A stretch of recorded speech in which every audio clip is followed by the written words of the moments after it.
அங்கே நம்ம சுந்தரராம தீட்சிதர் வந்திருந்தார். நான் அதே மாதிரி ருத்ர மகிமை உபன்யாசம் பண்ணுறதுக்காக போயிருந்தேன். அவரும் வந்திருந்தார். அவர் அதில் ஒரு சம்பவம் சொன்னார். அந்த சம்பவத்தை சொல்லி நான் பூர்த்தி பண்ணுறேன். அவள் ஊர் பக்கத்தில் செங்காலிபுரம் பக்கத்தில் அரசவனம் காடுன்னு சொல்லக்கூடிய ஒரு இடம்.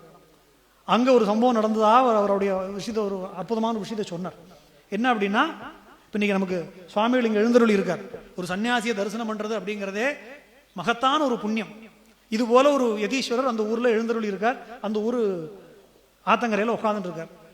ஒருத்தர் ஸ்நானம் பண்ணிட்டு எழுந்து வரார். குளத்தங்கரையிலேருந்து வரும்போது பார்த்தா ஒரு சன்னியாசி உட்காந்துருக்கார். சன்னியாசியை பார்த்தோன்னே நமஸ்காரம் பண்ணணும். பார்த்த தாமசம் நமஸ்காரம் பண்ணுறார். நமஸ்காரம் பண்ணி அவர் கேட்குறார், இன்னைக்கு எங்கே பிக்ஷை அப்படின்னு கேட்குறார். ஏன்னா பகவான் கலியுகத்தில் நேரம் வரமாட்டான், இந்த மாதிரி ரூபத்தில் தான் வருவான். பகவான் நேரம் வந்தால் தாங்கக்கூடிய சக்தி நமக்கு கிடையாது.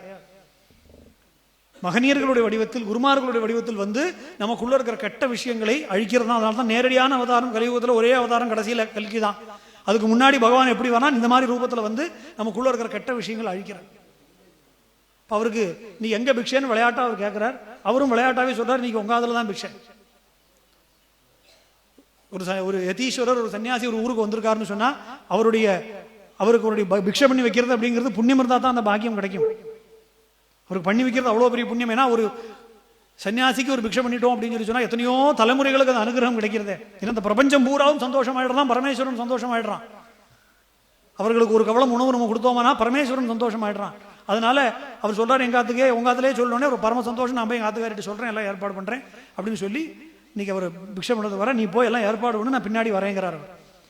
மனைவி இடத்துல சொல்றார், மனைவி எல்லாம் சமைக்கணுங்கிறதுக்காக ஏற்பாடு பண்றான். அந்த காலத்தில் லைட் ஒன்றும் கிடையாது, இந்த மாதிரி கரண்ட் கிடையாது. கிராமத்து வீடு, அக்ராரத்து வீடெல்லாம் இருளோன்னு தான் இருக்கும். ஸ்டோர் ரூம் எல்லாம் பார்த்தோம்னா எல்லா ஜந்துக்களும் இருக்கும். அதோடய நம்ம வாழ்ந்துன்னு தான் இருந்தோம். அந்த அம்மா என்ன பண்ணுறா, பாதி சமையல் ஆயிருக்கு, ஏதோ எடுக்கணுங்கிறதுக்காக உள்ளே போயிருக்கா. உள்ளே போய் ஒரு பாத்திரத்துக்குள்ளே நெத்தி எடுக்கணும், கையை விட்டுருக்கா. உள்ள ஒரு கருணாகம் இருந்திருக்கு, கையில் போட்டு கொடுத்து மயங்கி விழுந்துட்டா. போய் ரொம்ப நேரமாக ஆளை காணமே, மனைவியை சமையல் பண்ண போனாலே ஆளை காணமே. இவரும் தேடி தேடி பார்க்குறாரு, கூப்பிட்டு பார்க்குறாரு, பதில் வரல. அங்கே உள்ளே போய் கடைசியில் எங்கள் எல்லா இடமும் தேடி தேடி தேடி தேடி பார்த்து கடைசியில் பார்த்தா வாயில் நுறதப்ப அந்த அம்மா கீழே படுத்துட்டு இருக்கா. பிராணம் போயிடுது. தொட்டு பார்த்தா தெரிஞ்சு போயிடுது. பிராணம் உடம்பு நீளம் பாரிச்சிருக்கு.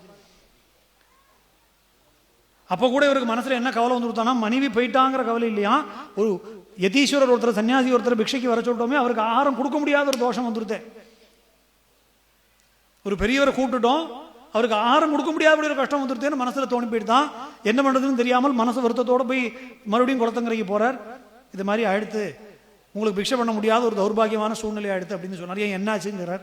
தயங்கி சொல்றாரு, இல்லை இந்த மாதிரி பாம்பு கடிச்சு மனைவி காலகதி அடைஞ்சுட்டா, அதனால இப்படி ஒரு நிலைமை எடுத்து இன்னைக்கு உங்காத்துல தான் பிக்ஷை. மறுபடியும் சொல்றாரு அவர்.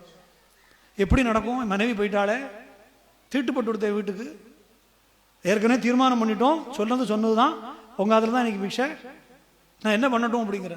நேரா போ, ஒரு கலசத்தை எடு, கலச ஸ்தாபனம் பண்ணு, உங்க ஊர்ல இருக்கிற வைத்தியாலெல்லாம் கூப்பிடு, ஸ்ரீருத்ரன் அதில் ஆவாகனம் பண்ணு, ஒரே ஒரு ஆவர்த்தி ருத்ரபாராயணம் பண்ணுங்க, பண்ணி வைங்க, நான் வரேன் அப்படின்ட்டு.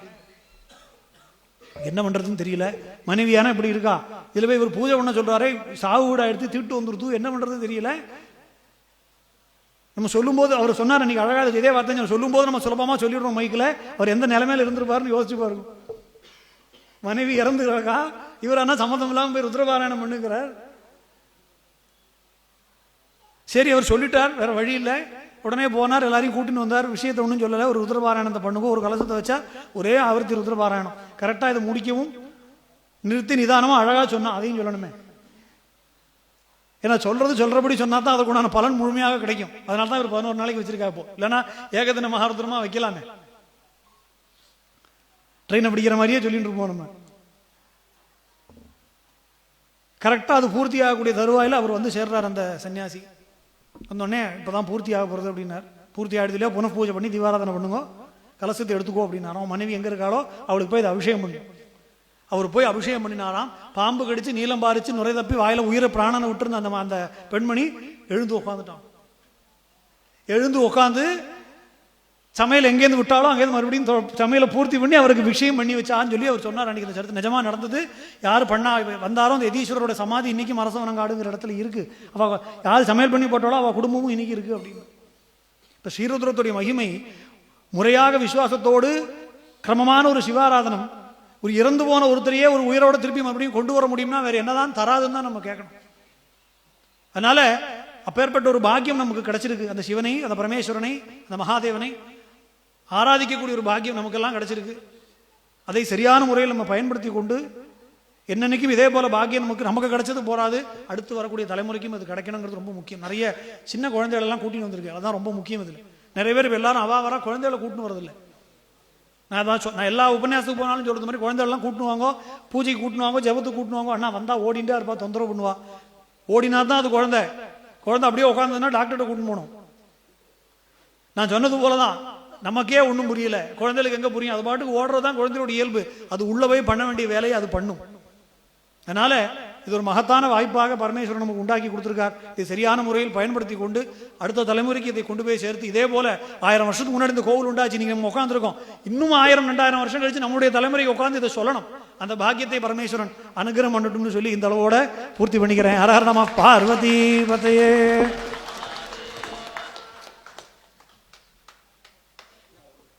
நமது அண்ணா சாஸ்தா வியாசர் டாக்டர் அரவிந்த் சுப்பிரமணியம் அவர்களுக்கு சுவாமிகள் முன்னிலையில் கௌரவிக்கப்படுகிறது.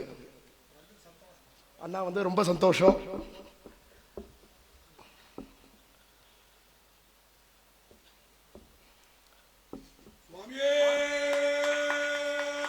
சரணமையப்பா.